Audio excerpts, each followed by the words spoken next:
Today, we're going to be talking about setting yourself up for success. Now, you might have noticed that your brain often judges you.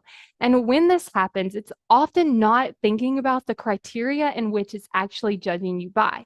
It's not even taking in consideration, like, do I even want this? Or am I making progress toward this? Or looking at how far you've come or how much you've improved or what you've already been able to achieve. It's really just starting to judge you. Because the more that it judges you, the more you probably feel inadequate. And guess what? If you're feeling inadequate, you're probably not going to go after these big goals that you want to achieve. And your brain is like, that's great because we're afraid of achieving that big goal. So we're going to use this strategy to really keep you from achieving it.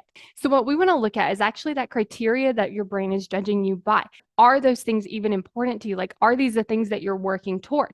And if they are the things that you're working toward, we want to look at like setting ourselves up for success instead of looking at like, here's the path that we're on. We want to kind of look at like the progress that we're making. Like, here's the steps that I'm taking instead of I'm like so far away from this goal, or I'm not this person, or I can't do this. It's like, no, today I did something that was very scary and it moved me closer toward my goal.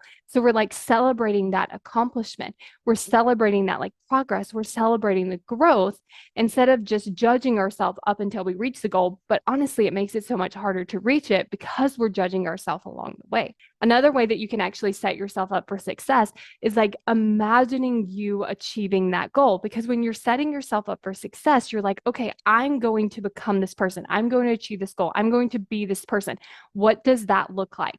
How do I feel? What do I think? What do I do? Really getting clear is like, okay, this is that person. Because the more that you can see yourself as that person, you're not thinking about judging yourself. You're like, no, I am this person that I want to be. So instead of using that like brain energy to judge yourself, you're actually able to use it to create the person that you want to become, which allows you to get so much closer to that person.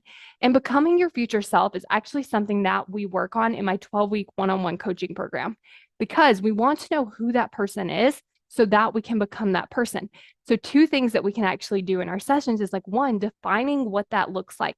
Who is this person? What do they think? How do they feel? What do they do? Like, what's different about you now and you then? And we can also practice being that person, like feeling the way that that person would feel, thinking the way that that person would feel, solving as that person for the things that are going to get in our way. So if this is something that sounds interesting to you, then sign up for your free consult call by going to successbykayla.com because on this call, we're going to see if you're a great fit for my 12-week one-on-one coaching program. And then if you are, this is some of the things that we can work on in those sessions. So go to successbykayla.com to book the consult call.